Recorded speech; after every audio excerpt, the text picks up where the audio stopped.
Good evening, ladies and gentlemen. Welcome to the June 18th, 2013 meeting of the Glendale City Council, being called to order at 6:01 p.m. May we have a roll call? Council members Friedman, Najarian, Here. Quintero, Here. Sinanian, Mayor Weaver. Here. The flag salute tonight will be led by Councilmember Quintero, invocation by Skip Linderman of La Cañada Congregational Church. Please stand. Please rise. I pledge allegiance to the flag of the United States of America and to the republic for which it stands, one nation, under God, indivisible, with liberty and justice for all. Please remain standing for the invocation. Reverend Skip Lindeman could not be with us this evening, and I will be giving the invocation in his stead. As we move into the summer, let us pray this evening for the graduates of all of our schools in our wonderful community. May the path that they choose in life lead them to fulfillment of their aspirations and serve the greater common good. Grant our graduates courage and patience as they weigh the choices before them on their life journey. May their futures be bright and full of hope, love, and faith. Let us give thanks to the many educators and administrators from the college to all of our public and private schools and learning centers for creating the pathway to success for our graduates. Let us say a prayer of thanks for the opportunity to meet and discuss significant issues within the city of Glendale. May this body deliberate with wisdom and integrity. Amen. Amen.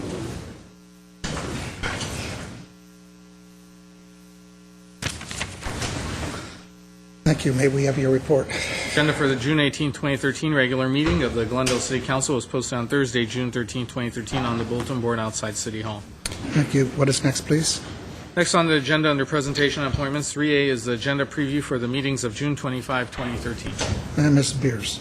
Mr. Mayor, members of the City Council, for June 25th, 2013, we have no business agenda items for the Glendale Housing Authority. That afternoon, to commence at 3 p.m., we do have a Glendale City Council and a Glendale Housing Authority meeting. This is a joint meeting. Directors of Community Development and Administrative Services Finance. This is the adoption of the 2013-14 Housing Authority budget. We also have a Glendale City Council and a successor agency meeting to follow right after. And this is Director of Community Development and Community Services and Parks regarding bid results for the 216 South Brand Boulevard and Central Park Paseo project. That evening for the council meeting to commence at 6 p.m., we have a number of consent items. Chief of Police, this is regarding the wellness consultant for the Police Department, Director of Community Services and Parks, landscape maintenance of general government facilities, General Manager of Glendale Water and Power, Fire Chief, and Chief Information Officer, Managed Services Support for Glendale Water and Power, and Partner-Specific Extrants for the Verdugo Fire Communications Center. Chief Information Officer, Hardware and Support Services for the Tropos Wireless Mesh Routers, which provide the wireless backhaul in connection with the GWP Utility Modernization Program. Director of Community Development, establish of on-call consultant services for traffic and parking impact studies.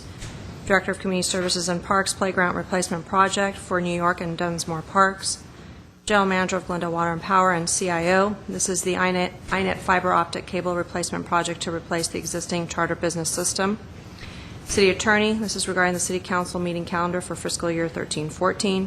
Chief of Police, this is the inmate food service agreement with the County of Los Angeles Sheriff's Department. We have two items under adoption of ordinances. Ordinance amending Chapter 13.44 of the GMC. This is adopting a feed-in tariff. This is being introduced this evening. Ordinance also concerning civil penalties and attorney's fees for code violations, administrative code enforcement remedies, and administrative cost recovery.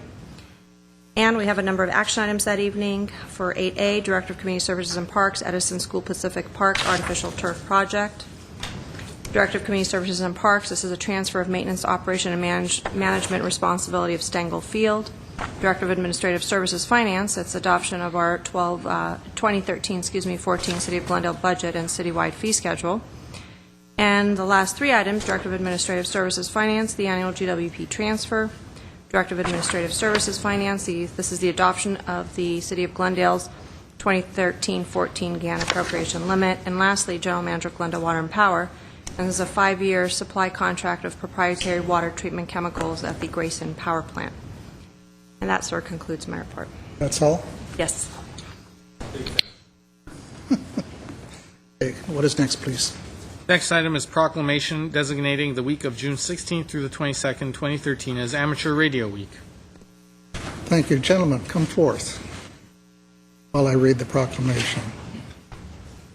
Whereas amateur radio has provided emergency communications to our community and to the nation at large when disaster strikes as an integral part of Homeland Security, and whereas there are currently over 500 amateur radio operators licensed by the Federal Communications Commission within the city of Glendale, who are equipped and trained to provide volunteer communications support in time of need. And whereas Glendale Emergency Auxiliary Radio Support continues to support our community with communications for parades, runs, hikes, and other events, as well as providing emergency backup communications to the city of Glendale. And whereas Crescenta Valley Radio Club provides repeaters used by Gears in support of community events and backup communications to the city of Glendale. And whereas June 22nd and June 25th, CVRC and Gears will participate in an annual event known as Field Day, a nationwide test of emergency amateur radio communication from isolated locations replicating emergency conditions. Now, therefore, I, Dave Weaver, Mayor of the City of Glendale, do hereby proclaim the week of June 16th to the 22nd, 2013, as Amateur Radio Week, and encourage all Glendale residents and employees to acknowledge the support provided to our community by amateur radio service. 10-4. 10-4, yes. Nice seeing you guys again. Nice to be here again. Hard to believe it's been another year. Thank you very much. As President of Crescenta Valley Radio Club, Yes. do I need the microphone? Yeah, you might let Mr. Najarian present it first to you, and then you can... Congratulations. Thank you so much. Okay, now. Okay. I'm a retired teacher. I usually project my voice. Oh, okay. Okay. As President of Crescenta Valley Radio Club, I'd like to accept this award, or not award, but this proclamation for all the members and say thank you very much. This Saturday will be set up in Verdugo Park. It won't really be an isolated location. We'll be right off Kenyatta Boulevard, and if anybody in the public or on the city wants to come on by, please come on by. We'll be operating off the grid. We'll be powered by a solar-powered trailer that finds the sun and tracks the sun. So it'll be quite an interesting setup, and please come by. Just get out from under the trees. Thank you very much. Anybody else? My name is Larry Cohen. I'm a Gears member and also a member of the Crescenta Valley Radio Club and a trustee of the 2-meter repeater as well. I want to thank the council for allowing us to use the park for the 24-hour period of contesting. And I would like to just say that amateur radio is involved in almost all emergency situations. For example, during the Boston Marathon, when those bombs went off, amateur radio operators were in the triage tents providing communication. During the station fire, I was stationed at an evacuation center at Crescenta Valley High School, and I was providing emergency communications for the Red Cross personnel there. So we are active whenever there is a disaster. And I assume there's a lot of you up in Colorado right now. Well, there probably are, yes. I hope their antennas didn't burn up. Yeah, that's true. Yeah. Yes, yes. Well, congratulations. Thanks very Thank much you. for what you guys do. Thank you very much. Thank you very much.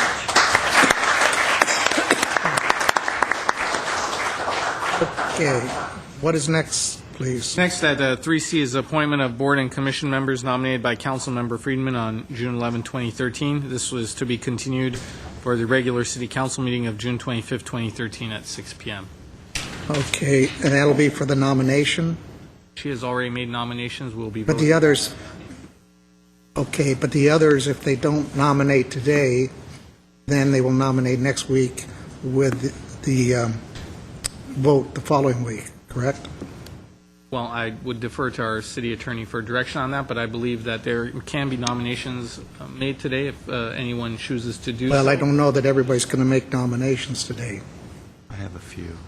Well, the plan was to make, for people who, I know what councilmembers the are ready plan to make was, but nominations. I'm hearing that's not going to be achieved tonight.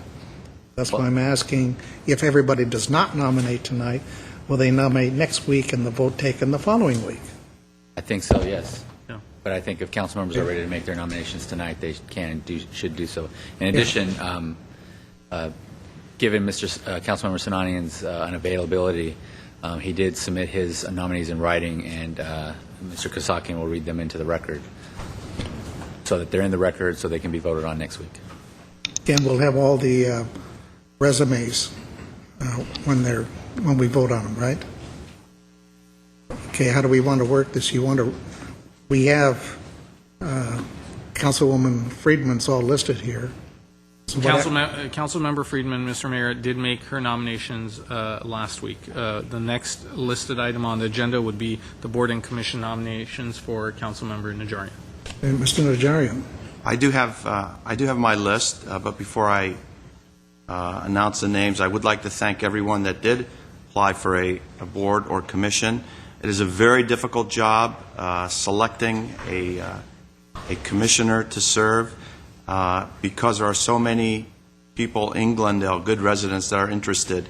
And even at the last minute, resumes of very qualified individuals keep coming in. So if your name is not nominated by either myself or any other of my colleagues, please keep your application and resume on file, because openings do occur occasionally throughout the process. And they do have your phone number so they can call you, and if they didn't get nominated, and tell you what they think of your nominations, yes. I suppose that's part of it also. Yes. So let me go through my list. For the Arts and Culture Commission, I would like to nominate Arlette Derhovanessian. For the Audit Committee, Zare Amirian. For the CDBG Advisory Board, Vache Tashjan. For the DRB, and there's only one DRB, we used to have two. This made it extremely difficult. Art Simonian. For the GWP Commission, Matthew Hale. For Historic Preservation, Vartan Garbetian. For Parks, Recreation, and Community Service, Ara Kalfayan. Planning Commission, Eric Yasayan. Commission on the Status of Women, Seda Kojayan. And the Transportation and Parking Commission, Maro Yakubian. Thank you. And next? Next are the board and commission nomination assignments for Councilmember Quintero. That's what I was talking about. Next, please. Next are, at 3F, are the board and commission nomination assignments of Councilmember Sinanian, which I will read into the record as was sent to myself and to the city attorney. For Arts and Culture Commission, Hurar Sharikian. For Audit Committee, Mike Velasquez. For CDBG Advisory Committee, Zanku Armenian. For Design Review Board, Ryan Sarkisian. For GWP Commission, Manuel Camargo. For Historic Preservation Commission, Lorna Vartanian. For Parks, Recreation, and Community Services Commission, Alex Wu. Planning Commission, Leonard Manukian. Commission on the Status of Women, no nominee listed. Traffic and Parking Commission, Ara Kurkjian. Thank you. And next, please. Next, and the final one on this agenda item is at G, Board and Commission nomination assignment for DRB, Councilmember Weaver. Yeah, and the thing I hate about this, I had two good people appointed, two good architects appointed on both of them. I have to call one tomorrow and apologize for having to not nominate him because I could only pick one since we're consolidating. So I propose to put in nomination Daniel Herman for appointment to the one remaining DRB board. Okay, what's next, please? Next is City Council and staff comments. Any comments? Mr. Najarian. I have three, Mr. Weaver. The first one involves a project and an event, actually, that is more familiar in the city of Los Angeles. That is the Ciclavia. And it's a very popular event in which they close down several major arteries and thoroughfares and open it up to pedestrians, skaters, and bicyclists.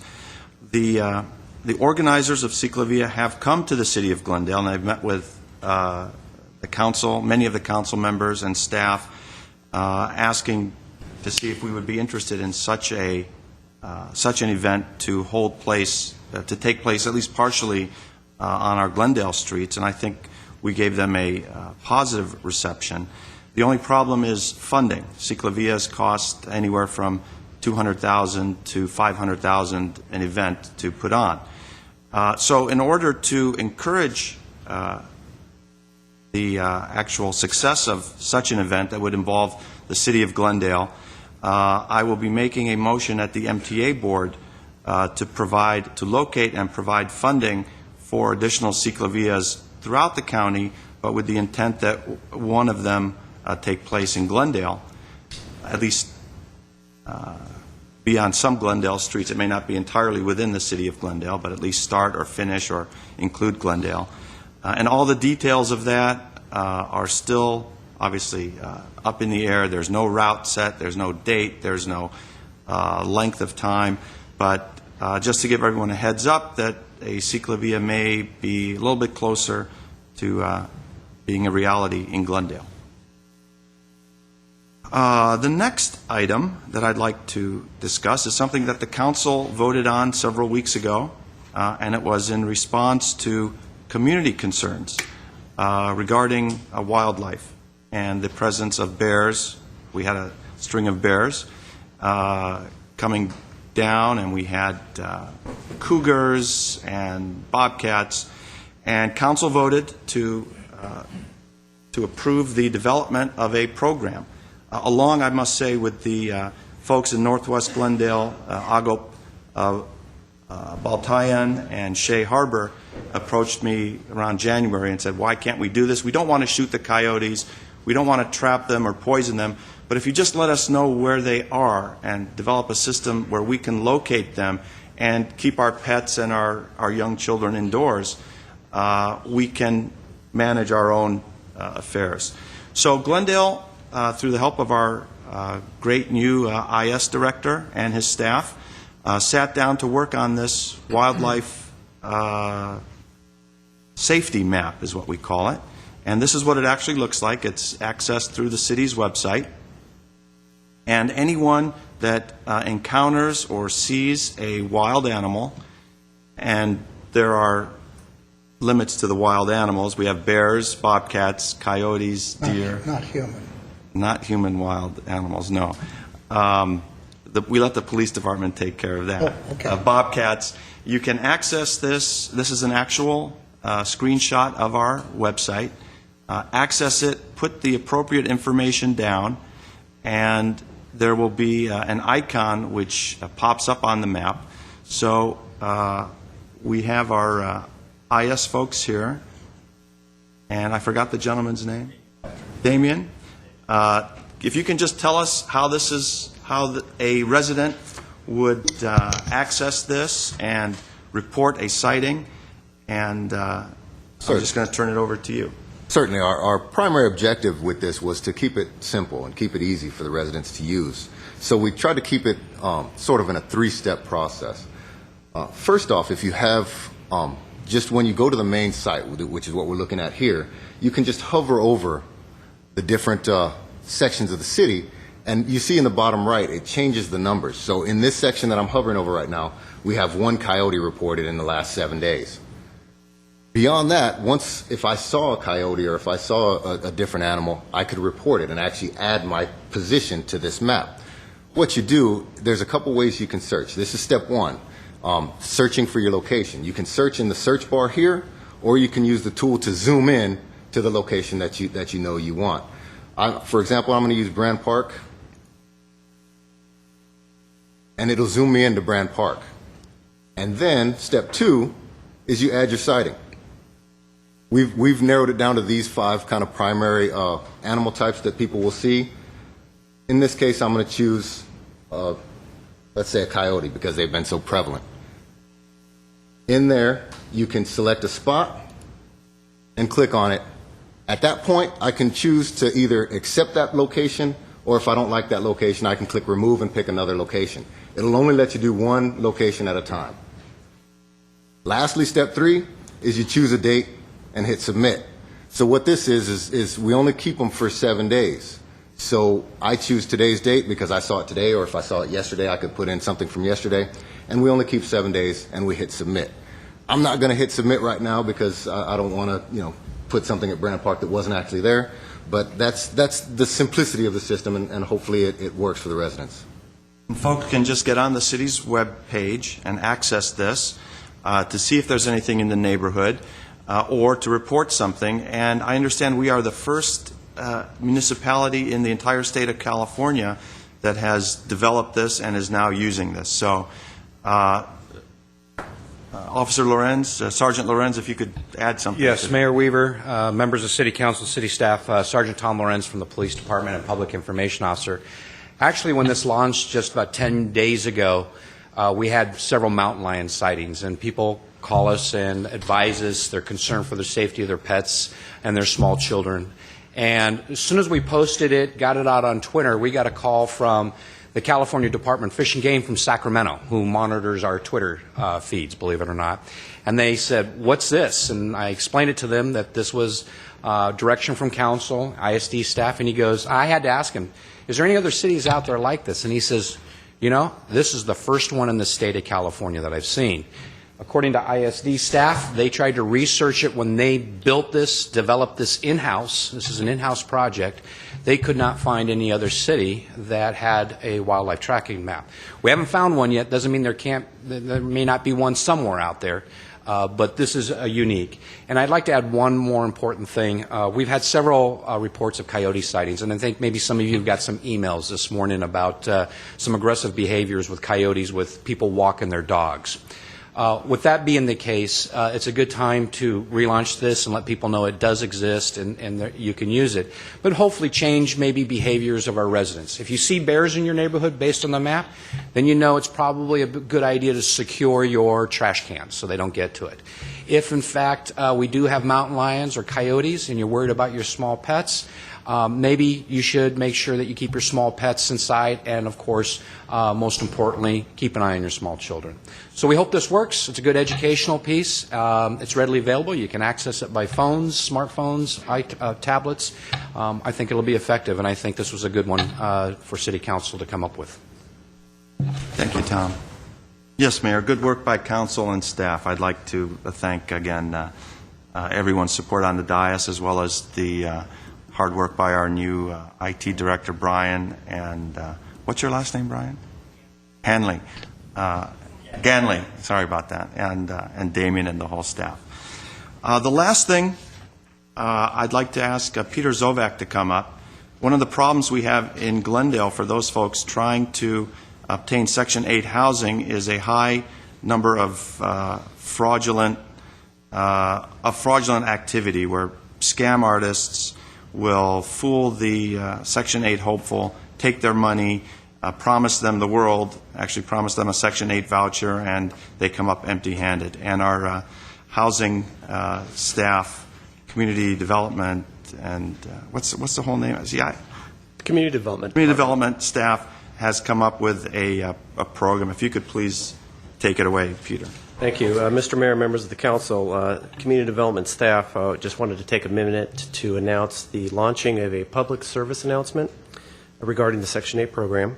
It's come to staff's attention, as Councilmember Najarian mentioned, that certain members of the community have fallen prey to various financial scams centering on the Section 8 program.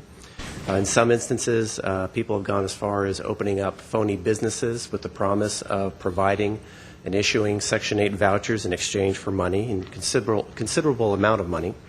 In others, people have been approached randomly off the street by other individuals promising to receive Section 8 vouchers for a cash payment, one-time cash payment there. And some of the scams have gone as far as having false housing inspections in units and false paperwork provided to them and the landlords. So in response to that, community development staff, we've been investigating these instances when they've come to our attention. We've been referring them over to the Glendale Police Department, to other law enforcement agencies in LA County, and to other housing authorities when they've been applicable. And in an effort to better educate the public about these scams, we've developed a flyer, and it's a trilingual flyer, and I've left a copy for each of you at the dais there. that we will be marketing this message proactively to the community. With this flyer, staff intends to mail it out to every household on the Section 8 waiting list. Approximately 2,600 households will receive this flyer. We've already published this flyer in local Glendale newspapers last week. We've actually had one of the papers do a story on it over the weekend. We plan to distribute copies of this notice to all of the city's social service agencies. We've also posted the notice on the city's website. We've been running a bulletin board screen on GTV6, and we've issued a press release as well. And we've also had housing staff make a personal appearance on one cable television show, and we have some others scheduled. Section 8 is a free federal program, and anyone charging a fee related to Section 8 is committing an illegal act. We are warning the public that if they are approached by someone promising Section 8 assistance in exchange for money, to ignore the request and report the activity to the Section 8 office. We have a Section 8 fraud hotline. That number is 818-548-6442. They can call and report it anonymously if they wish, or they can do it via email at section8fraud@ci.glendale.ca.us. Thank you, Peter. Thank you, Mr. Mayor. That concludes my items. Yeah, I'd like to, yeah. Wanted before, just to follow up on this Eclovia, with sponsor, I don't want the public to be under any misconception that it's going to cost the city a lot of money. With sponsorship, with the motion that Mr. Najarian is going to introduce, et cetera, it's basically no cost to the city or very little. However, the benefits in terms of the business community and the residents themselves that get a wonderful day, whether it's Grand or whatever, Glen Oaks, whatever street we choose. I think it's been proven it's working in L.A. They've done it multiple times. Generally, they like to go from transit centers to transit centers. So, for instance, they could go, they could go from our transportation center here in Glendale to the Red Line in North Hollywood or Bob Hope Airport or whatever's chosen. And it does take a long time. It can take as long as 18 months to put something like this together. But I'm very happy that we're going to explore it and see if it works for us. Thank you. And I'd like to report that last Thursday morning at 8:30 a.m., when I was sitting in my car at home waiting for the auto cop to come and replace my battery, I saw a nice skinny deer coming up Havercamp Drive, but I forgot to go in and report him. He was trying to find food somewhere, so I'll remember the next time. For that, one important thing that I asked the police to do today, we're so very proud of what our police department does. And we got some statistics over the weekend, last week, about some great news for this city. There's been no coverage in the press whatsoever on it. So I asked the police to come tonight and tell us what that is. Mr. Provolitis, would you come up and tell the general public what we know and they don't know? Good evening, Mr. Mayor, members of City Council. Carl Provolitis, captain with the Police Department. On behalf of Chief DePompa, it's actually nice to come up and share a little bit of good news with you. The safest cities rankings, if you will, the preliminary numbers have been released, and the good news is that Glendale has improved in its standing. In California, we are ranked number 5th safest city for cities of the population over 100,000, and nationally, we are now ranked number 8th. In California, that's an improvement. Last year, we were at number 7. And it wasn't too long ago, actually 2010 nationwide, we were actually down there at number 17. So, we have really improved over the last several years. I think you've heard a recurring theme from myself and from the chief when we've had discussions. Safe cities don't happen by accident. So if I can share a little bit of credit, we have a lot of very hard-working men and women in the Glendale Police Department, and over the last few years, we've asked them to do a lot of things. We've asked them to use technology. We've asked them to look at an area command concept. We've asked them to form really strong partnerships with the community, and they have really stepped up to the plate to do that, to implement those strategies. Secondly, when I talk to other police departments, when I look at other communities, In many ways, Glendale is what other communities strive to be. When we look at things of continuum of care, when we try to get in on the front end of issues and resolve problems before they become bigger problems while they're still issues. And Glendale has really done that. And you can't do that without strong partnerships in the community. So from homeowners organizations to service clubs to various nonprofits in the community, there really is that day-to-day working relationship that helps do that. And then finally, one of the last things that you've really seen us move into in a big way in light of where the issues with AB 109 and the release of people with a high propensity to crime in the community, and knowing that criminals really don't know the borders all that well, though they do know Glendale. We hear from our reputation that they don't necessarily know where the borders are. So we've moved a lot into regional activities.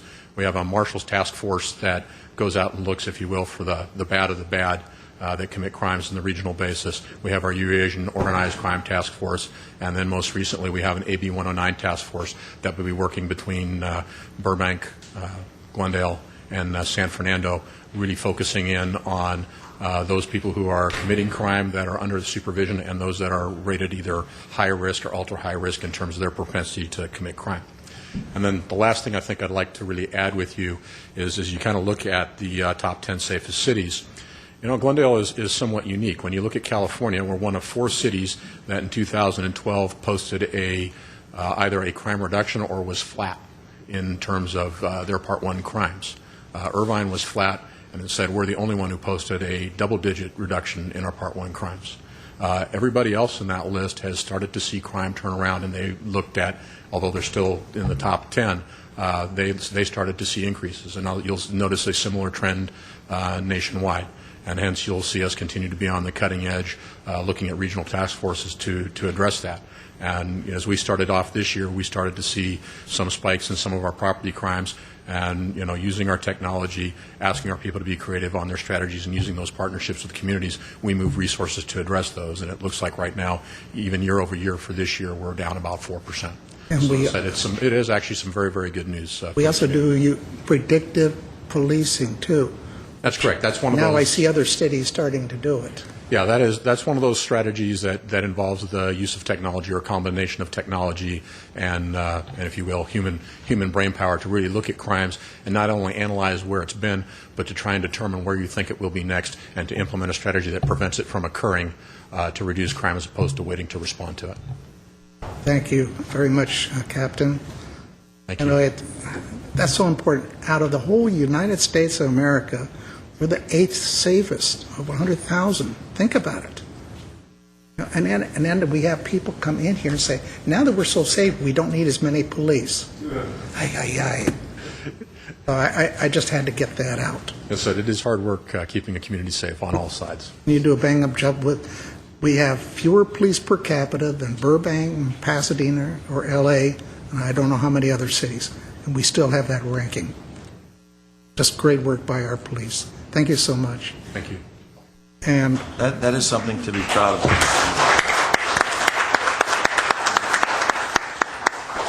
And I think it's good work by our residents, too, who are very proactive. Oh, yes. Who call whenever they see anything unusual, and the police department is not bothered in any way of following up even the most mundane suspicion. Are you, Mr. Captain? Povolitis is coming back again. You know, as Councilwoman Jordan, as you make that point, I think I'd just like to, anecdotally, some of the arrests that we make, I think everybody remembers that we've been hit by burglars out of South Los Angeles, some of the gang members, and some of those arrests are the result not only of predictive policing because we pre-deployed resources, but it is truly that partnership with the community where somebody has seen something unusual, they pick up the phone, they've called us, our resources are close by, we've found them, and we've arrested them. So, it is hard work. As I said, it's hard work on all sides by everybody, and those partnerships are really key to where we find ourselves today. And that's the word to the public. You see something unusual, don't hesitate, call. The police would rather investigate and find it's nothing than to find out there really is something out there. So, great work again. Thanks, Captain. Well, the point I was going Yes. to make was that we are in the second largest urban center in the United States, next to New York probably. When you look at some of these other cities, Glendale's ranked number 5. Well, Thousand Oaks is really far out there, Irvine, Murrieta.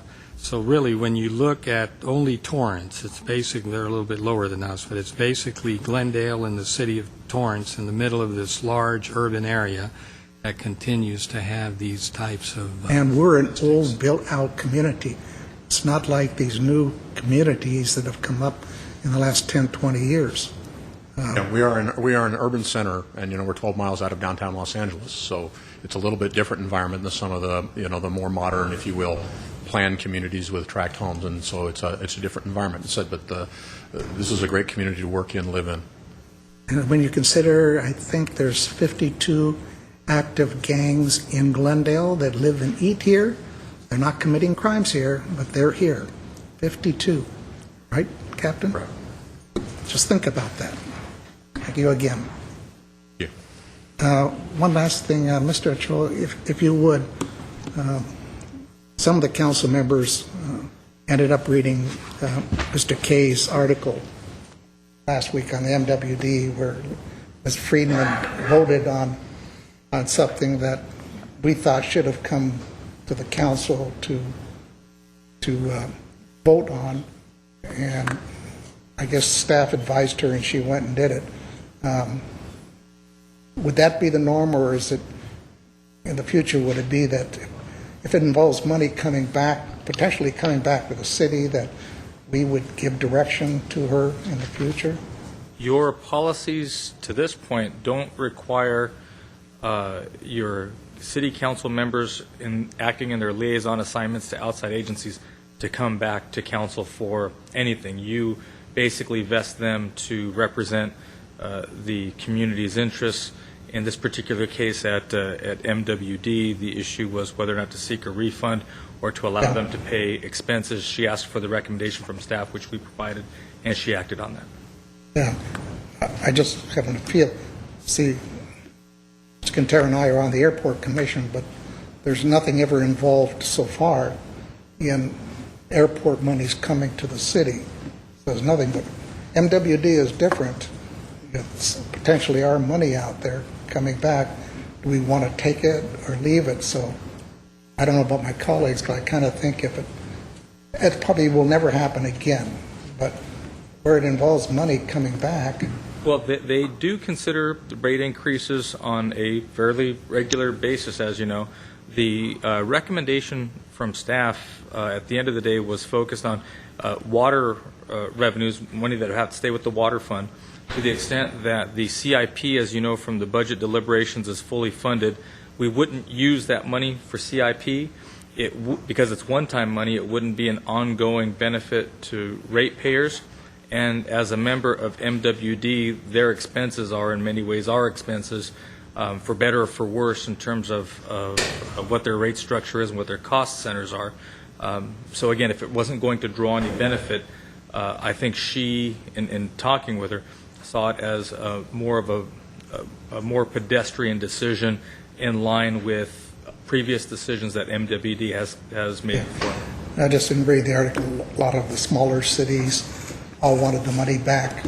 We joined with LA, big gorilla in the room, and agreed with them. So I just think, I don't know about my colleagues. Well, I think it raises a good point, and we don't have any guidelines, and I don't want to in any way second guess the decision that was made, but going forward, I think it would be a good idea if we discuss some general guidelines for the members of council that sit on commissions to set certain criteria with which we would want them to come back.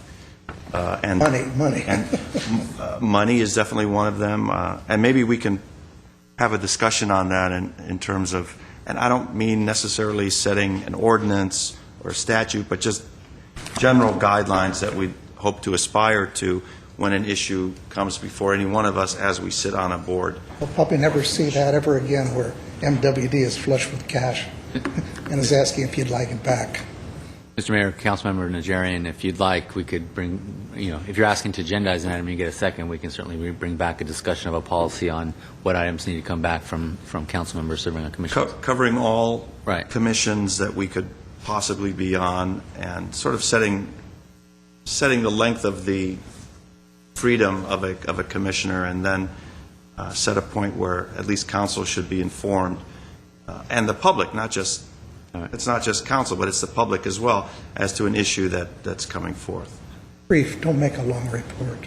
Is that a second from you, Mr. Weaver? Someone be... Yeah, I just like to, I mean, I clearly understand much as Joe advised and Friedman, and I probably would concur with it, but all I had was the article to read to tell me, yeah, that was the best way to go.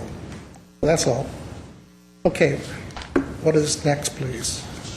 Next is a consent items, including minutes following a routine and may be acted upon by one motion. Any member of council or the audience requesting separate consideration may do so by making such request before a motion is proposed. I have no cards. I'll move the consent calendar. Roll call. Council members Friedman, Najarian, Yes. Quintero, Yes. Sinanian, Mayor Weaver. Aye. Next, please. Next is oral communication. This is a portion reserved for the 3-minute community announcements. We'll revisit the full 5-minute portion of oral communications at the conclusion of all agendized city business. Our speaker, Ron Farina.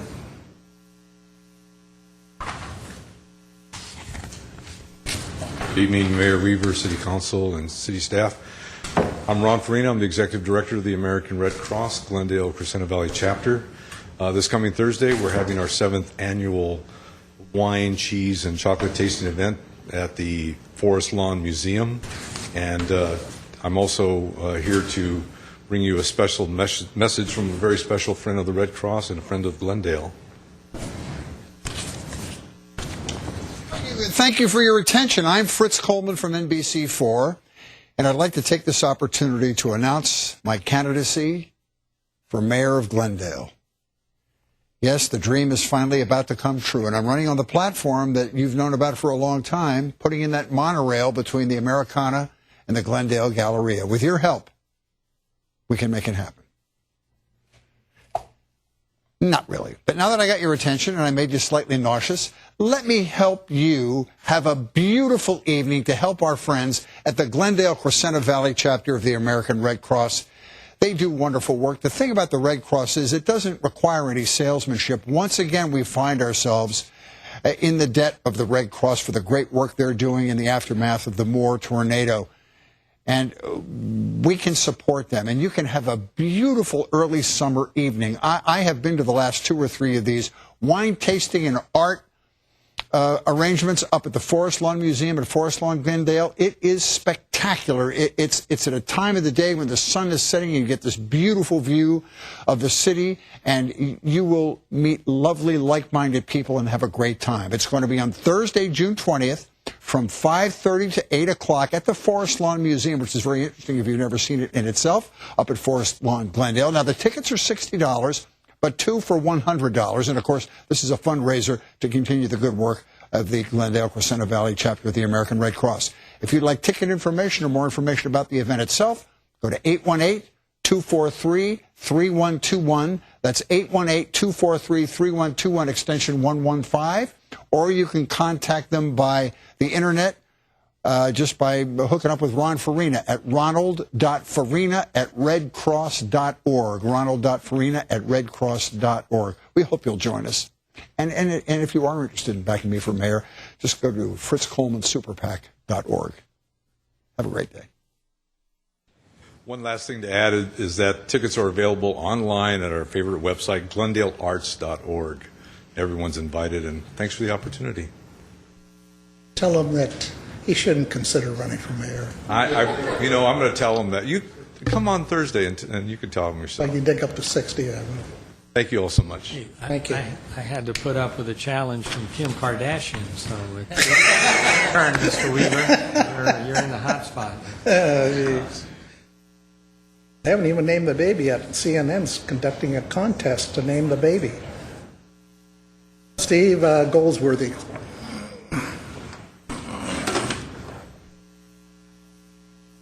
Mayor Weaver and members of council, thanks for giving me a couple of minutes to talk about your fireworks show. I'm Steve Goldsworthy. I'm the president of Crescenta Valley Fireworks.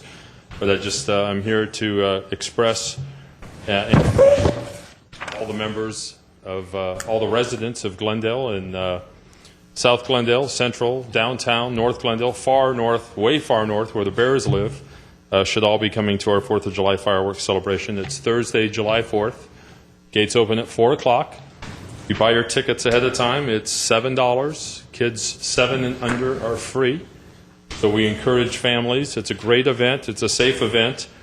And tomorrow is predicted to be a red flag day. So another good reason not to have your own fireworks show when you can come to the community fireworks show. With that, you can buy tickets all along Foothill Boulevard. You can come to the drive-through in front of La Crescenta Elementary School. That's open from noon to 4 on the 4th. You don't even get out of your car. Just pull up, buy the tickets, and move on. With that, thank you very much. Happy 4th. Happy 4th. Thank you very much. Okay, what is next, please? Next item on the agenda under action items 8A is Director of Community Development regarding establishment of a medical services MS zone for properties including and adjacent to Glendale Advanced Medical Center. 8A1 is a motion directing staff to initiate establishment of the zone and related zoning code and general plan text and map amendments. Thank you. Mr. Ochoa. Yes, sir. Just very briefly, this is the initiation of proceedings, should it please the council, wherein our partners at Glendale Adventist Medical Center have applied for a zone change and a general plan amendment to create a medical services zone, MS zone, for the area that surrounds them. As you know, they have purchased and redeveloped properties over the years, and to avoid spot zoning, staff would concur that it makes sense to have one comprehensive zone that overlays the entire area surrounding their campus so that we have a much more cohesive and thoughtful build-out of whatever it is they intend to do over the coming years as they further develop their campus. That said, if the council has any questions at this early stage of this initiation, understanding that the language would have to be crafted, it would have to go to Planning Commission, and ultimately will come back to you at some later date. If you do have questions about the overall process, our principal planner, Laura Stotler, is available Well, that's where your name came up. And Mr. Quintero. I don't have any questions. I think this is a very good idea. I would hope that we would also look at the land around Glendale Memorial. And at Verdugo Hills. It isn't zoned automotive use. This would be a very good idea. This is similar to what we did in the downtown with an overlay zone. It gives some long-term vision to what would happen in these medical clusters around our hotels, our hospitals, ultimately. So the hospital and the associated medical offices wouldn't have to go through a bunch of hoops in order to do it. The criteria would be laid out. But the underlying zone, people could still develop or do what they want in the zones? All within the allowed uses of that within that zone. So service, commercial, other things that would be allowed, if they're still allowed at the conclusion of this process, we would still have some compatibility with those types of, usually service, commercial, service, retail types of businesses and uses. Good thing we do have one card. Chris Hans. Good evening. 2 minutes. Thanks for having me. Chris Hahn, Stevenson Real Estate Services. I've been working with an individual that has a multifamily building on Sinclair, and it would go to the proposed MS3. Question is, first off, if you have a catastrophe, earthquake, fire, what are the options at that point? Can they rebuild that as a 10-unit apartment building? Okay, we'll have staff out. Any more questions? What's long-term vision from the city for this area in terms of all the stuff that's not owned by Adventist for development? Okay, that it? That's it. Okay, we'll get you answers. I think the long term, I think it's medical related. Eventually somehow doctor's offices or whatever, but Stadler can answer it better than I can. Mayor Weaver, members of the council, at this point, the zoning that we're proposing would be, it would accept all the zoning that's currently there. What we're looking at doing is changing some of the processes and some of the standards that would make it easier for the hospital to develop. And the hospital's been there, that it is a major employer. It's not going anywhere. They've made huge investments in the community. And so what we're seeking to do is create a zone that'll work for the hospital to allow them to expand in the future. So In the past, you've seen them come in for a series of variances as they wanted to do hospital-related uses. What we're seeking to do is make a lot of those uses by right when they're related to a hospital purpose. In terms of the residential units would still be allowed in the area even under the new zoning that we're proposed. We're not proposing to change any of the heights for the residential units. So basically, the only uses that you're going to see, or the changes that you're going to see, are ones that are going to benefit the hospital for a hospital or medical-related use. So if the apartment building goes down, they can rebuild it? Yes. Okay. As it stands? If a building is legal at this time, then the answer would be yes. If it burns down, you could rebuild a legal building. If it's illegal, well, then you would have to bring it It'd have up to meet code. current codes, too. Exactly. So without knowing the exact building, all I can say is legally non-conforming uses could be built. It would have to make seismic codes, electrical, all the good stuff. Correct. Yeah, that's for safety reasons. Okay, I have no more cards. Any comments, Mr. Najarian? You like it? No comments. I look forward to the details of the plan. Yep, same here. I think it's a great thing, and look at all 3 hospitals eventually to do it. This memorial is going to be growing even more. So, Okay. would you like a motion? Yes. I move 8A1? to approve 8A1. Second. Roll call. Council members Friedman, Najarian, Yes. Quintero, Yes. Sinanian, Mayor Weaver. Aye. Next, please. At 8B is General Manager of Glendale Water and Power regarding feed-in tariff for renewable energy facilities within the city of Glendale as required by California law. B1 is an ordinance for introduction amending Chapter 13.44 of the Glendale Municipal Code 1995, adopting a feed-in tariff. At B2 is a resolution adopting regulation to implement the feed-in tariff program. At 3 is a resolution approving the execution of a standard form power purchase agreement and standard form interconnection agreement. At 8B4 is a resolution adopting new fees for the feed-in tariff program. And Mr. Cho, before you go to staff, I just want to say this is one of the more complicated reports I've tried to digest. I'm just being honest. I don't know about my colleagues, but if you can get to as layman point of view as you can, be great. I understand it's state mandated, so we don't have a choice. So with that, if you can explain it in layman terms, that'd be great. I'll do my best, Mr. Mayor. My name's Christine Godinez. I'm Senior Assistant City Attorney for Glendale Water and Power. And as the city clerk read to you, there are a number of items on the agenda with respect to the feed-in tariff. There's the introduction of the ordinance. There's regulations to implement the feed-in tariff program. There's standard form contracts to approve, and then there's fees to approve as part of the program. I would suggest that this council put over anything other than the introduction of the ordinance for tonight. The actual hearing on the fees will take place next week at the city council So meeting. just introduce the ordinance tonight, and that's it. So for tonight, we're just introducing the ordinance, but let me do my best to give you a simple explanation of what a feed-in tariff is. A feed-in tariff is essentially a policy mechanism designed to encourage local renewable energy within the city of Glendale. It's, as you noted, Mr. Mayor, it's required by California law, SB 1332, and it requires that Glendale offer a standard rate, a standard amount to any solar or other renewable power producers that want to feed in directly to our grid the renewable power that they produce. So we have to offer them a standard rate that is set based on criteria set in that California law. This is different than the solar incentive program and the net energy metering program. The solar incentive is the rebates that Glendale Water and Power offers to customers for installing solar panels on their roofs. And the net energy metering allows customers to offset the energy that they produce from their solar panels with energy that they need on site, and it just nets out the energy. So the difference is that a feed-in tariff applicant or participant sells 100% of the energy straight to the grid. They're not using any of it on site. And the law requires that we adopt this by July 1 of this year.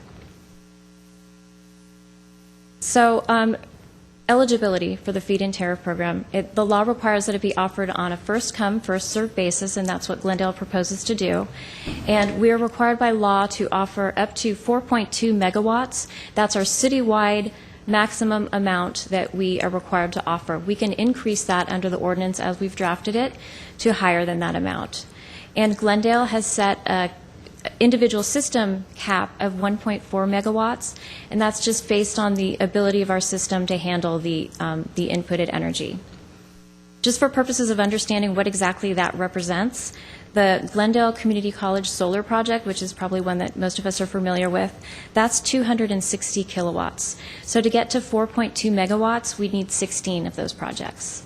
To get to 1.4 megawatts, that's 5 of the Glendale Community College project, just to give you some perspective on what that represents.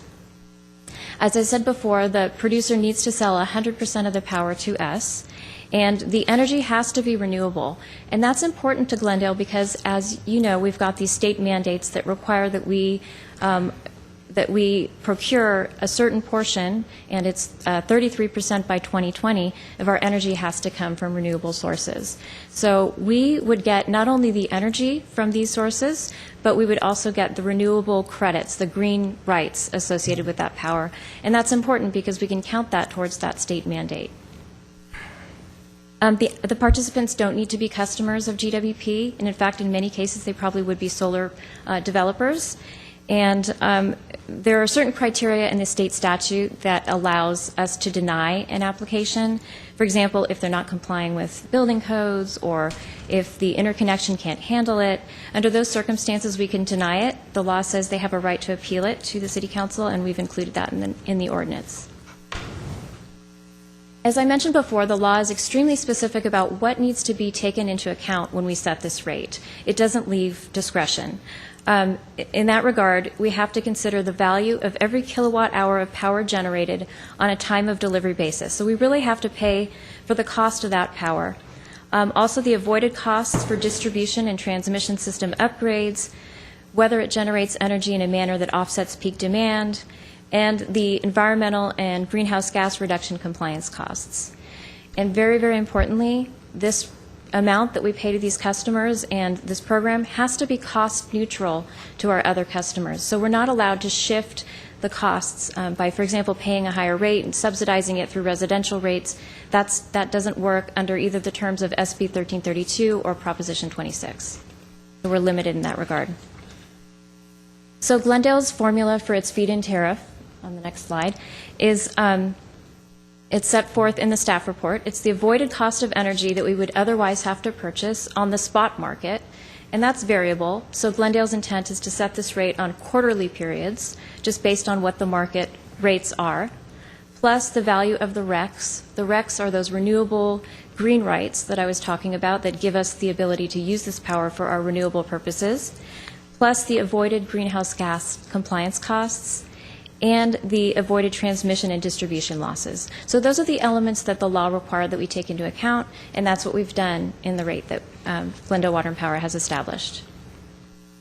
So the estimated rate, and I do say estimated because, again, this is based on the market, and that's changing. So in advance of establishing the first quarterly rate, that will be set up upon market conditions at that time. The estimated rate for the July to September, the first quarter period, would be $92.92 per megawatt hour for the on-peak or the higher demand period, and then $72.51 for the off-peak period, which is holidays and Sundays, essentially.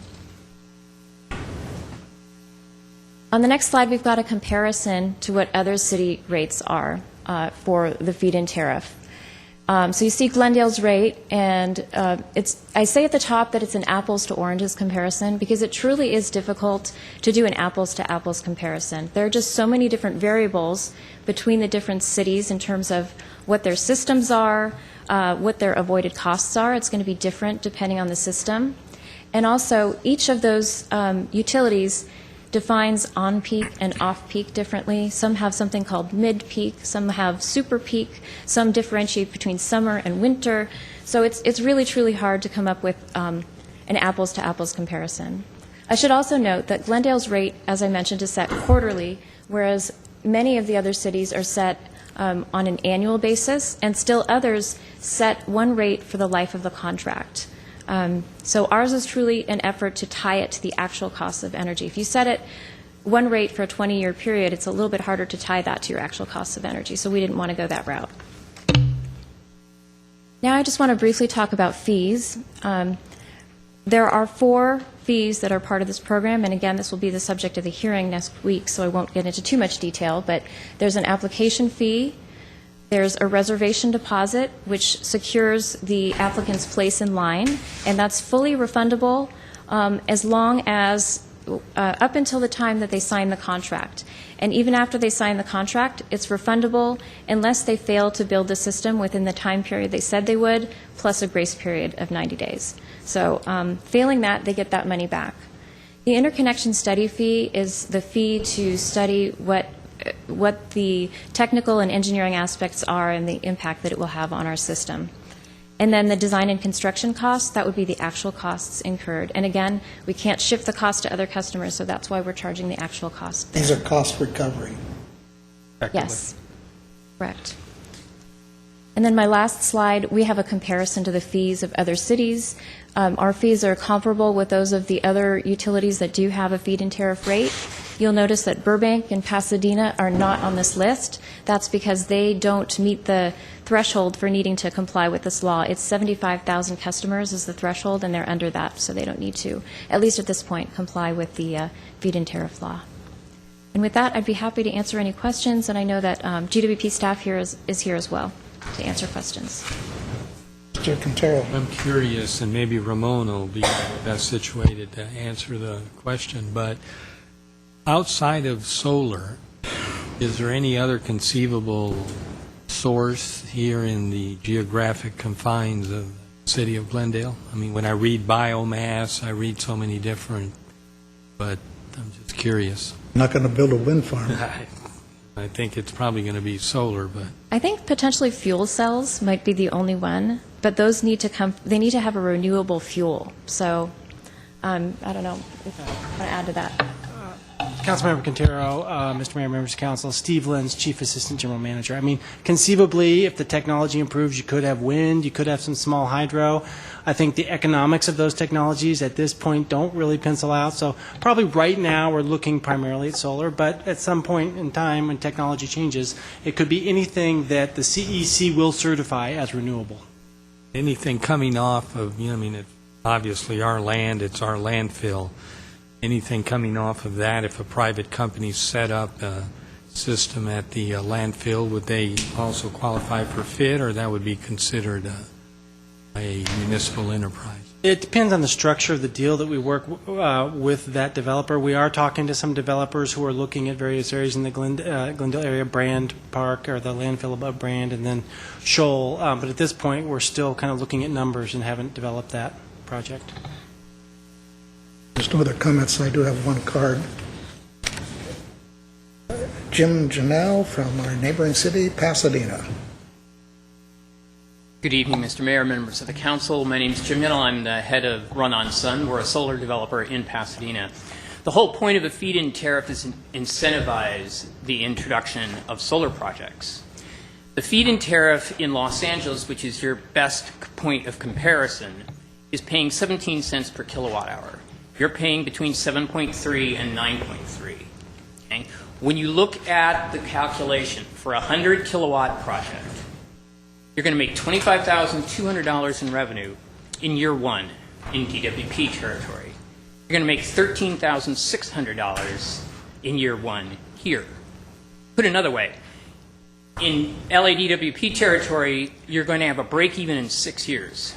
You're going to have a break even here in 12. Okay? An internal rate of return of 4.1% on that project. There is no incentive to build small solar in the 100 kilowatt, 150 kilowatt, 30 kilowatt size under this rate structure. It won't happen. Ron Nichols was asked when it came before the DWP Board of Commissioners, because their ratepayer advocate said you should only pay 11 to 12 cents per kilowatt hour, still more than what GWP is offering. Ron Nichols told his board, you won't subscribe the program if that's the rate you're paying, because it won't pencil out. The only projects that this pencils out for are projects up in the 1.4 megawatt range. Okay? And that means you're going to get 3 projects at 1.4 megawatts. And maybe that works quite well for certain developers, but it does nothing for getting solar throughout the city on rooftops where people can see it and understand that this is a technology that makes sense. That's what's lacking in this proposal. So, we've been trying to get details about this since January. We got them yesterday. Whereas in DWP territory, they did a 2-year program of workshops with stakeholders to develop their program, which is why they ended up where they ended up. Thank you. This is the first step, right? This is, and I can certainly defer to Mr. Lynn's. Yeah, if anybody wants to answer. The idea being that I think the economies of scale for a utility the size of DWP versus one of GWP are important, most certainly. And again, this is a program that is very distinct from our net metering program. Which doesn't exist for commercial customers. There is no net metering program that you can get a rebate on for commercial customers in Glendale. Hasn't been for over a year. Okay, thank you very much. Anybody else want to comment on that? Or Mr. Mayor, members of council, just quickly, we do have a commercial incentive program in both small and large business. For this fiscal year, it is fully subscribed. It's a victim of its own success. Next fiscal year, there will be more money available for our programs, not in large commercial, once again, because it's been fully subscribed for so many years, because it has been successful. And I think that's all I have to say. Well, I think, it's 2 points. The other, I guess for me, I'm just curious if an entrepreneurial type of person or company, if they found 10 rooftops along San Fernando Road and the property owners, business owners were willing to use their roofs as a site for solar panels, I'd hate to not have those people move forward because we're sort of paying this smaller rate. Could happen. I'm not sure that it ever would. So I'd hate to have a smaller, I understand the megawatt concept, but I'd hate to have a smaller possibility turned down because it doesn't, as that gentleman said, pencil out. So what's GWP's view on that? Unfortunately, we're restricted by the state law on what the rate can be, and the rate has to be basically neutral, cost neutral to other customers that aren't getting paid that rate. So the bottom line is it has to be equal to our avoided cost. And in our system, our avoided cost is what's been calculated here, 9 cents peak, 7 cents off peak. And the other systems are different. Maybe LA's system avoided cost is higher. Thank you. Okay, if there's no other questions, this is an ordinance for introduction. I'll introduce the ordinance. Thank you. What is next, please? Next, at 8C, a city attorney regarding report on administrative citations. C1 is an ordinance for introduction concerning civil penalties and attorney's fees for code violations, administrative code enforcement remedies, administrative cost recovery, and abatement of public nuisance. At C2 is a motion directing staff to take follow-up actions, including starting the procurement process for outside vendors for administrative hearing officer, billing, and administrative services. Thank you. Mr. Cho. Yes, sir. We have the opportunity for a new tool, new to Glendale, not new to municipalities, dealing with code enforcement and something that we believe will help us get to our ultimate goal of code compliance. And with the details, we'll have Deputy City Attorney Yvette Nukian give you the report. Good evening, Mr. Mayor, members of the City Council and City staff. My name is Yvette Nukian, Deputy City Attorney with the City Attorney's Office, primarily doing code enforcement. As Mr. Ochoa said, tonight we are introducing an ordinance regarding administrative citations, administrative civil penalties. We're amending the cost recovery ordinance that we've already had and adding a section regarding nuisance abatement. I'm going to point out that new section, we've always had the ability to abate nuisances. We're just spelling out the nuisances and providing a procedure for review for the person who gets the notice of abatement for the nuisance. In 2011, the City Council enacted Section 1.24 of the Glendale Municipal Code, which is currently titled Administrative Citations. Tonight we are seeking to enact a new Section 1.24 to essentially replace that section because we feel this one is more comprehensive. And with that, I'll start the slides, and I'll try to keep it brief, and afterwards I'll be available for questions, and community development staff is also here and available for questions. Oops. So the authority for cities to enact administrative citations, administrative code enforcement procedure stems from Government Code Section 53069, which essentially says that a local agency may enact procedures governing administrative citations and administrative civil penalties. An administrative citation is very similar to a parking ticket. There is a right to contest the violation, and the property owner is afforded a right to a hearing, and they also have appeal rights to the Superior Court. The fines, the ordinance we are proposing, we're recommending that the fines be progressive. So if somebody receives a violation for a particular code violation and receives a second one within 1 year, the fine will be higher, and the third one within 1 year would be even higher. Just want to point out this is just one additional tool for code enforcement. We have the current system, just very briefly, the current system involves neighborhood services going through a pretty lengthy process with the property owner, sending out letters, granting extensions if necessary, and finally referring it over to the city attorney's office for criminal prosecution, which is pretty much our exclusive way to enforce the code at the moment. This would be an additional tool that we could use. And the general idea behind this, the reason a lot of cities like this, and it works for a lot of cities, is the fines are intended to incentivize quicker compliance. Because obviously nobody wants to keep getting cited for things they could easily correct, such as landscaping or peeling and flaking paint or an inoperable vehicle that's parked in the driveway. And as the court systems have gotten more and more backlogged, it makes it a little bit easier, maybe even more than a little bit, for folks who are habitual violators to essentially game the system and drag it out. Yeah, and again, it's just an additional tool. We still would have the regular procedure available should we choose to use it, and we still have criminal prosecution available. And I think in our experience, we still need to keep that for some cases. That is the best way to handle some of the cases, at least.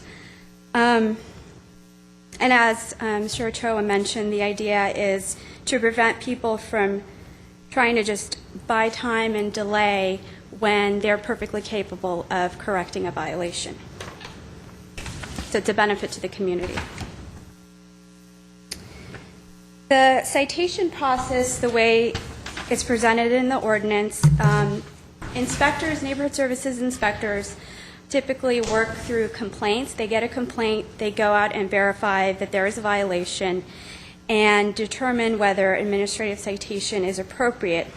Currently in the ordinance, we leave it up to the discretion of the inspector to decide, but we're recommending that the ordinance be revised so that some policies and procedures can be written up guiding the inspector as to when to use a citation, when is it more appropriate to not issue a citation, and to instead go with the regular process. And a warning notice, we think, is key, giving people some time to comply before issuing them a citation. So we don't want to immediately cite property owners. Our whole goal is to gain compliance and not be punitive right away. So we do want to give people a reasonable amount of time to comply. And we're recommending, and it could be a different amount, but we're recommending 30 days for most violations. Some violations are a lot more serious. They may require 72-hour, perhaps a little bit longer. But typically 30 days we feel is appropriate.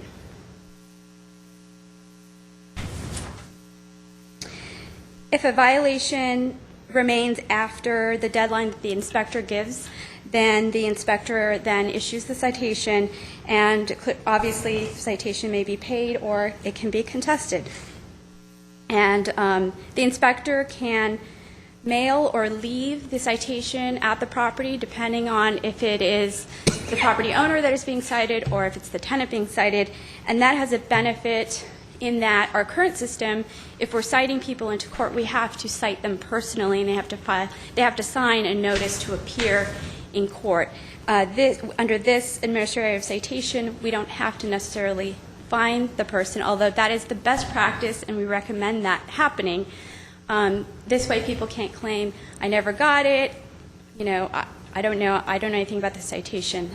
The ordinance makes it different ways to serve property owners.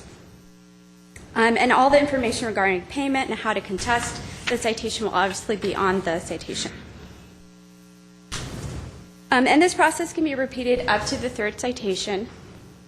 If no compliance is achieved after the third citation is given, the matter may be referred to the city attorney's office to follow our criminal prosecution. Civil penalties are a slightly different component than administrative citations. Civil penalties, the way that most cities use this and the way that we're recommending that we use this in the rare and severe case where either the violations are very severe, the property owner has delayed, and it's perhaps been years that this property has been in this state. Perhaps at that point, we could resort to administrative civil penalties. And very briefly, I don't want to bore you, but the process starts with, by the way, it's capped at $1,000 per day and per violation, and $100,000 maximum. Obviously, it doesn't have to be that much, but we have to put limits on it. It starts with the inspector issuing an administrative civil penalties notice and order, which contains the violations, and a notice that if the violations are not corrected by a certain date, civil penalties will be imposed. If they're not corrected, it triggers what's called an enforcement hearing, which essentially is an administrative adjudication, a little mini trial. An order is issued with findings, and failure to comply with the order is a misdemeanor and subject to prosecution. Judicial review of that order is available, so they can appeal to the Superior Court.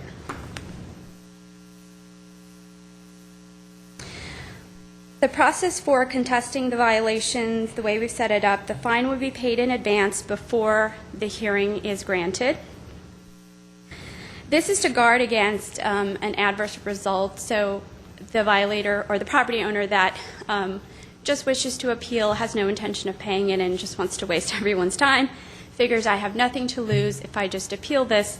But if we require the fine to be paid in advance, at least they know that if they lose the appeal, their fine is gone.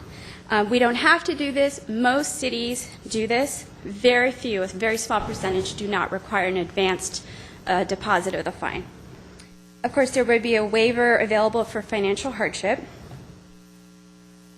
The hearing officer would hear the, quote, appeal of the citation, and the reason it's in quotes is it's not really an appeal, it's more of a contesting the citation. The citation is upheld or overturned, and if overturned, the fine is returned. If upheld, it can be appealed to the Superior Court, and also administrative civil penalties can be appealed to the court. The hearing would be informal. The standard proof would be preponderance of the evidence. The city would have the burden of proof. There would be a written decision issued, and judicial review would be available. Fines, briefly, as I mentioned, they're progressive fines. There's also 3 basic fine tiers grouped by seriousness of violation.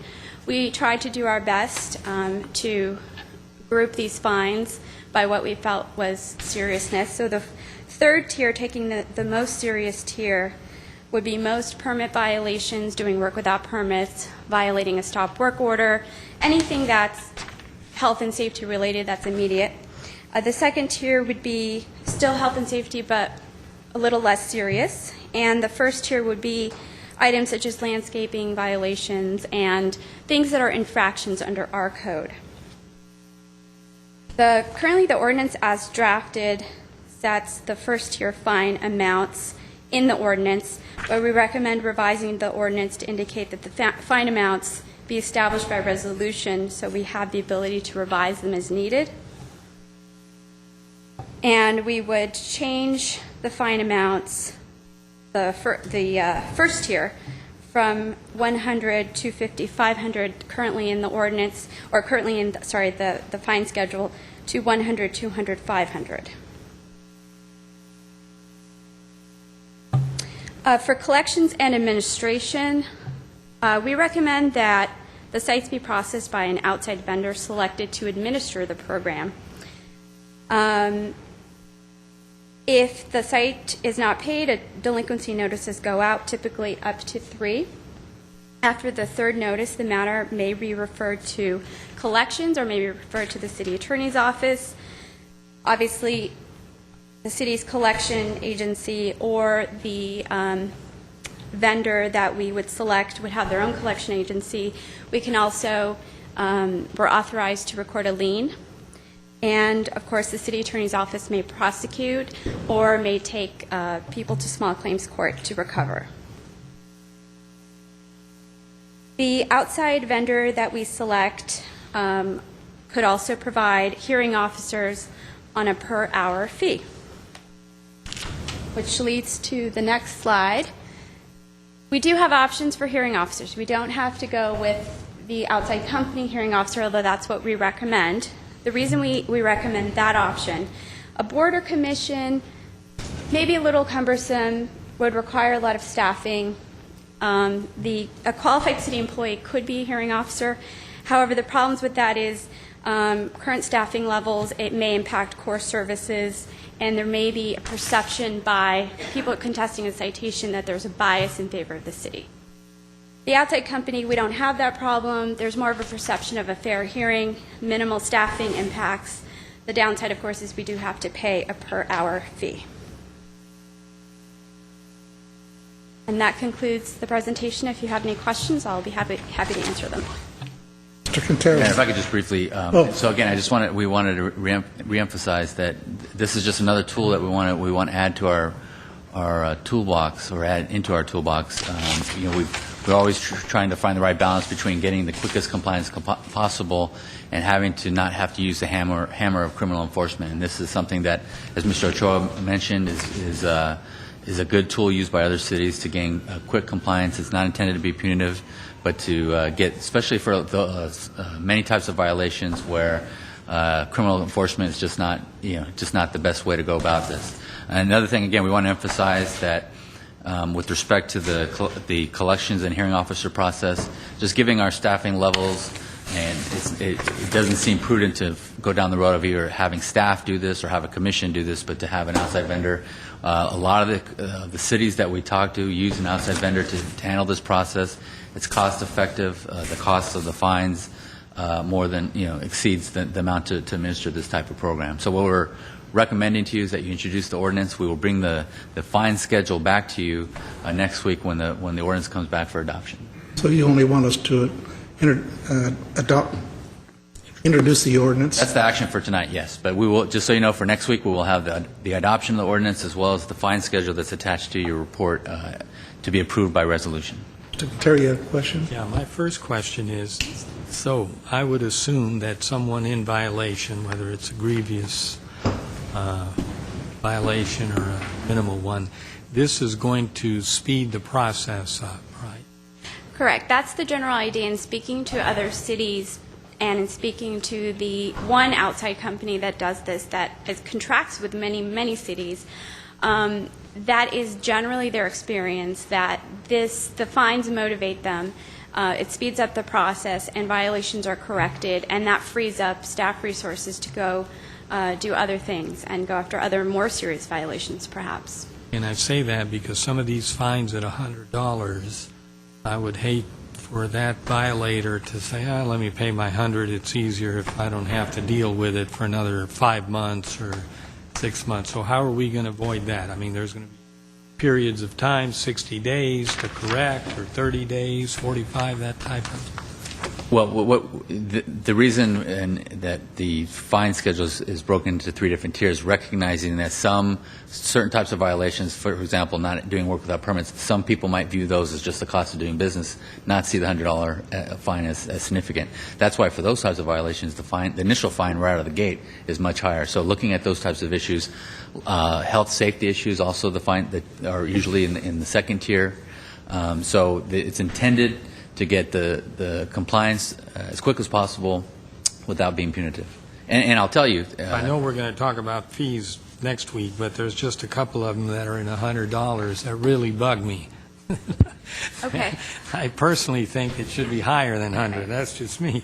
But we'll be talking about that next week. Right, and if council wants to give us feedback today, that's fine, so we can implement additional information to the schedule, but we'll be prepared to talk about that next week as well. Overall, I think it's a good idea. If we can get compliance, the sooner the better. Okay, Mr. Majarian. Couple questions. So when we issue an administrative citation and they don't cure it, and they don't pay it, we can then take them to Superior Court? Yeah, we have lots of options. We have the collections process, which involves either sending it off to the collection agency, obviously. We would recover those collection fees on the back end. And the second option would be recording a lien. We could also prosecute them, because under the code, it's a misdemeanor violation not to pay your administrative citation. That would not be our preference, obviously. And the last one, as you said, we could take them to small claims court, but getting a judgment, you would have to enforce that after you get it anyway. So our preference would be the collections process through the third-party administrator. And they have a very interesting program where they use the Franchise Tax Board services to intercept tax returns. That is something that is we'd have to sign up for. So there's no double jeopardy. The follow-up fine is not, the follow-up case is not paying your administrative violation fine, as opposed to being tried again on the initial violation. Correct. Although if they continually leave it uncorrected, we're entitled to start a criminal. That would be continued. Right. Okay. Now the appeal. Let's say a resident pays the fine, goes to the administrative hearing, loses the hearing, and wants to appeal it. Does it then become a de novo hearing, or is it under the standard of what's the standard for like a writ? It would be substantial evidence, because exactly, it would be a writ of mandate challenging the administrative hearing officers or administrative appeal body officers' decision, and that would be a writ of mandate. Would be that's a high standard to overturn. Evidence, correct. Okay.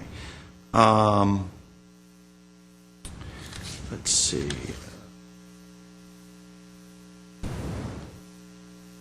Does it make a difference in the to whom the fines go? If we develop this administrative remedy or this administrative prosecution, do the fines remain with the city, or currently do they go to the county now? A fine, or how does that? That is actually one of the additional benefits of this process, as opposed to going through the criminal, and I'll let Yvette explain that. So how would that work? So the fines currently are payable to the Superior Court, the County of Los Angeles, and we do get a small percentage of that returned back to us. I'm not aware of the formula for that, but very small. It's very small, correct. The idea with these is we would keep the entire fine, whatever we collect. Obviously, we'd have to administer the program, so we wouldn't, but we would keep all the fine amounts. It would stay with us. The MTA has done this, and they've created a transit court, and they've made these administrative fines rather than go through the whole typical criminal procedure. And I think it's worked well for both the agency and the violators, where they can go in quickly and dispose and cure their problem Of course, it's different in this case with some of our violations, but aren't some of our things kind of tricky? The permit issues and building, is this something that an administrative hearing officer could get a grasp of, or do you have to be a skilled? Well, I think it's going to depend on the circumstances, Councilman Najarian. I think in some circumstances where, for example, I think what you're referring to is someone doesn't have the permit and they need to go through design review. That would be a process that before we issue a citation, we'd make sure that they have an avenue to pursue legalization. But where it's straight doing work without a permit, or doing work without a permit, even if it needs a design review, then that's still something that you can utilize. You can use the citation process for. Okay, thank you. Just another comments. Somebody want to introduce the ordinance? I will introduce the ordinance. Thank you for the presentation. What is next, please? Next, under hearings at 9A is Director of Public Works regarding levy and collection of annual assessment for the North San Fernando Road Corridor Landscape Maintenance District fiscal year 2013-14. 9A1 is a resolution approving the engineer's annual levy report, and 9A2 is a resolution ordering the levy and collection of annual assessments. Mr. Chua. It is that time of the year when we do the levy for Landscape Maintenance District. We have the engineer's report for you, the calculations. To my knowledge, we have not received any protests at this point, but that's the purpose of the hearing. Thank you. I'll move 9A1. Wait. I'll open the public hearing. I have no cards. I'll close the public hearing. And now you were saying? I'll move 9A1 and 2. I'll second the motion. Okay, roll call. Council members Friedman, Najarian, Yes. Caro, Yes. Sinanian, Mayor Weaver. All right. Next, please. Next is oral communication. Discussion is limited to items not part of this agenda. Each speaker is allowed 5 minutes. Council may question or respond to a speaker, but there will be no debate or decision, and the city manager may refer the matter to the appropriate department for an investigation and report. Thank you. I'm sure I'll mispronounce this name. Catherine Shabarian. I get it kind of right? Thank you. Hello. After a long time, I have been trying to make appointments with many different people from the city, including Mr. Hassan and Mr. Weaver, regarding my Section 8 termination. And being refused, I'm here to use my last chance to meet with these people who have to be there for their community. I think as a resident of the city and as a voter, I have a right to have meeting with any responsible person from the city to talk and to share my concerns and to get help. My situation is really very emergency, and I'm seeking help from the people whom I vote for to be there for me when I need them. So I need to have appointment, or I need to talk to them regarding my situation. Is that all you want to say today? Excuse me, sir? Is there anything else you want to say on that? I just need to meet with these people. Can you tell me who those people are? Especially Mr. Hassan and Mr. Weaver with the councilman, whoever can help me with this, to get out from this situation. Okay. Section 8. Thank you very much. You're saying you have a right to do that. Of course I do have, as a resident and Thank as you. a voter. Thank you, too. Mr. Garcia, she says she has a right to expect me to meet with her. Is that true? Mr. Mayor, in terms of when I think of rights, I think obviously a constitutional right, and it's specifically council members and mayor has a right to decide who to meet with and not, and it's certainly each council member's choice to meet with someone. Obviously, they have a right to come here and voice concerns during this portion of our meeting, but hopefully that answers your question. So I think it's a Section 8 problem, and I'm sure staff can at least They've been distill involved in it for the last 1 to 2 weeks. I'm aware of everything on it. As the mayor, I can do absolutely nothing. I'm very aware of it. The staff has informed me. I think just about everybody in the office has informed me on your case. And there's absolutely nothing I can do. Nothing. No, you can't get up here. Your time is here. I'm just saying, meeting with you, it's not like some cities where the mayor is elected. These people elect me from them. So it's a council, mayor form of government. So there's nothing I can do. It's within the system, and you've met with the people that can help. I could sit with you forever, but I would be then turning around saying, see these people on my staff, and they would tell you what they've already told you. Mr. Ghani would tell you the same thing. The rules are made, and we can't break them. We can't do anything with them.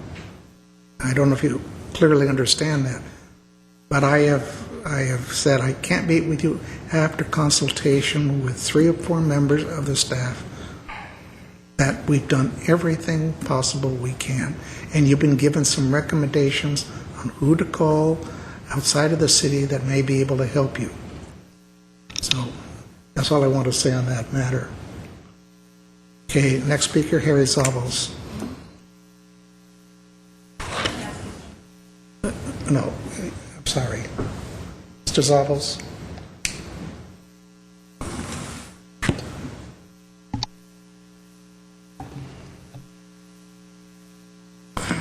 Council, my name is Harry Zavos.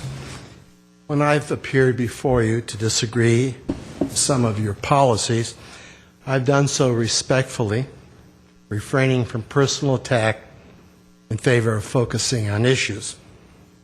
I've been careful when making factual statements, and I've given the evidence on which I base my assertions. I've taken care to fairly describe city positions. To be honest, there have been instances where I haven't felt that kind of respect for public argument was reciprocated from the dais. Until last week, I ignored those instances, believing my 5 minutes is best used not to pursue those matters, since they would simply divert attention from the substance of the issues I was raising. But last week, the mayor, without being privy to the circumstances of my grand jury filing, said in his mind I had deviously, which is to say slyly, deceptively, fraudulently, deceitfully, I had deviously gone to the grand jury and said, hey, I am a law professor. Listen to me, and they did. Let me set the record straight. On August 1, in writing, I filed my complaint with the grand jury, which is my guaranteed right as a citizen. In that written complaint, I never identified myself as a law professor. The only word I used to describe myself was the word citizen. I knew no one on the grand jury, and the first time I spoke to a member was some months later when I got a call asking me to appear before it. At that appearance, I was asked to respect its confidentiality, so the first time I spoke out about it was after it released its report. The mayor's factual statement was a complete fabrication.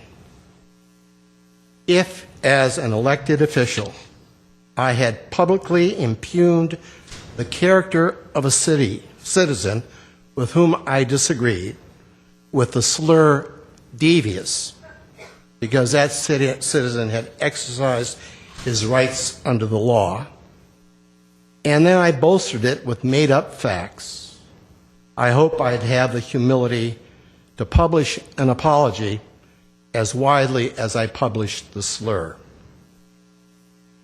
In the scheme of things, this incident is a trivial matter, but it's an occasion to make a more profound point.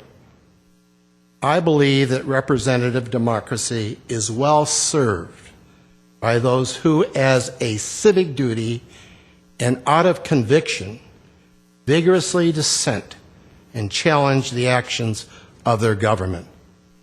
The First Amendment does not exist to protect speech that flatters the government. That speech needs no protection.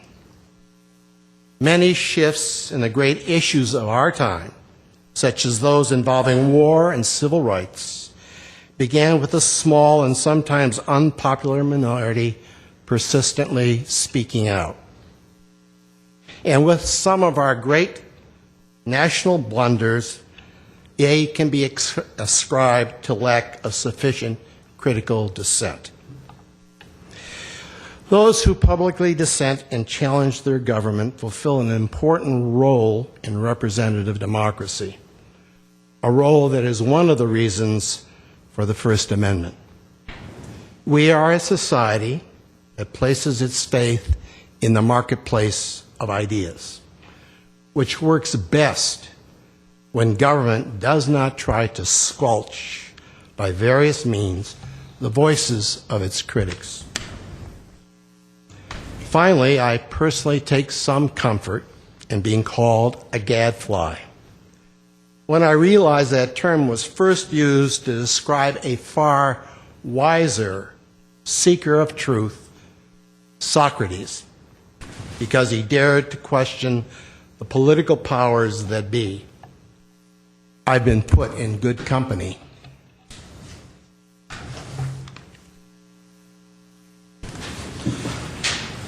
Mrs. Alves, I sincerely apologize for making assumptions that I did not know factually were true.